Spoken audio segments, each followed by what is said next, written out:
Hey everybody, it's Chad here, your Thursday guy for FTRLM. Hope everybody's been having a great week, and if you celebrate it, happy Christmas Eve. Hope y'all have a good day tomorrow. So this week's topic is difficulties in finding a partner. And I'm mainly going to discuss being transgender and gay because close to 2 weeks ago, I proposed and I'm now officially engaged to my cis male fiance. So I'm mainly going to focus on that. My sexual orientation is what some like to call pansexual. So that means I mainly go for personality rather than gender or gender identification. I like to kind of call myself free spirited. Uh, but nonetheless, I'm going to talk about difficulties in being a trans guy and being attracted to other guys. So it's difficult enough being transgender. And then if you add relationships of any kind on top of that, it can be pretty shitty. Uh, in other videos, I know I state this pretty often. I'm not too open about being transgender, and doing these videos puts myself out there a lot. Um, so, especially pre-T, at that point, I kind of already knew, and I put myself in situations, and I had to tell people, like, hey, by the way, I'm transgender. It's kind of like a no shit at that point, but it's something I had to do, and it's something I did at a certain point. Now, that point that I did it at was when we connected at, I guess, an emotional level. And I'm not really, I don't give a shit about like physical, like sex or anything. I think that's a later topic, but I just don't really care.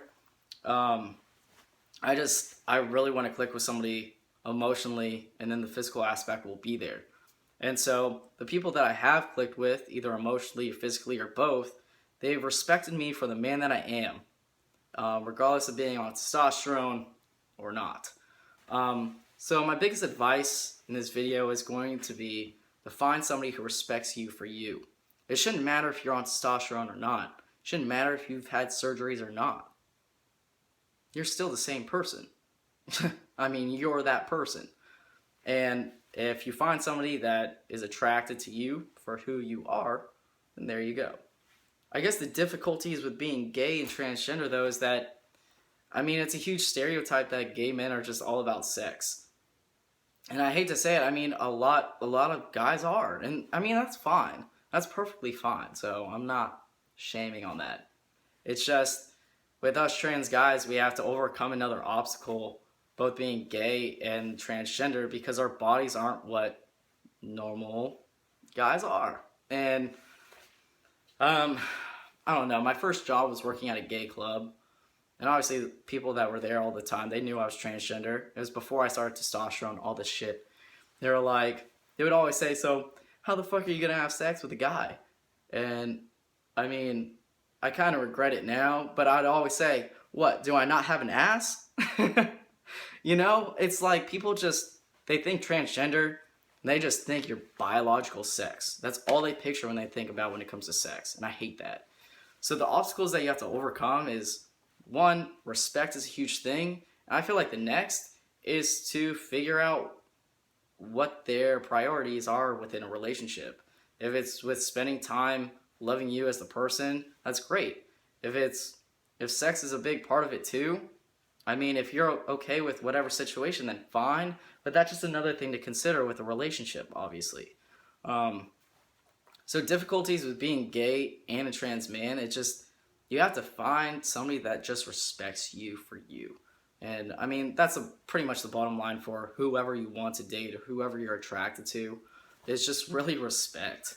Um, that's the biggest disadvantage with being transgender. It's just being disrespected all the time and being seen as something you're completely not. And obviously, in a relationship, you want somebody to be able to back you up. Say somebody calls you ma'am, and you know you're pretty, whatever. Are they just gonna stand there, or are they gonna say, "No, you mean sir"? Um, Little things matter a lot, especially pre-T, pre-hormones. You know, whatever. And I guess that's really it. The disadvantages, straight, gay, it shouldn't really matter. Respect has to be there. Transgender or not, respect has to be there. Being gay, I mean, I feel like the hardest part with being gay and transgender is the sex factor. Um, you know, finding somebody that you're attracted to and they're attracted to you too, I mean, that could be really easy. But as soon as you say, hey, I was born a female, they could be like, oh, bitch, but no. And that's really the shittiest part about it. And it sucks that it has to come down to the physicality of it, but that's what some people are. And it's taken me a while to understand not everybody's going to accept you for you. And everybody's entitled to their own opinions. But it hits you a lot harder when it comes down to a relationship. And I guess that's the biggest disadvantage of being transgender and finding somebody to date is acceptance. They don't even have to technically understand you, but respect. Yeah, so guess with that, I'm going to end this video. My phone's been really shitty and it's cut me off like a million times. But if you have any questions about being gay and transgender, please feel free to comment below and I'll definitely respond to you. Yeah, so Merry Christmas to all the viewers that celebrated, of course. And regardless, I'll be seeing you next Thursday. Y'all have a good one. Bye-bye.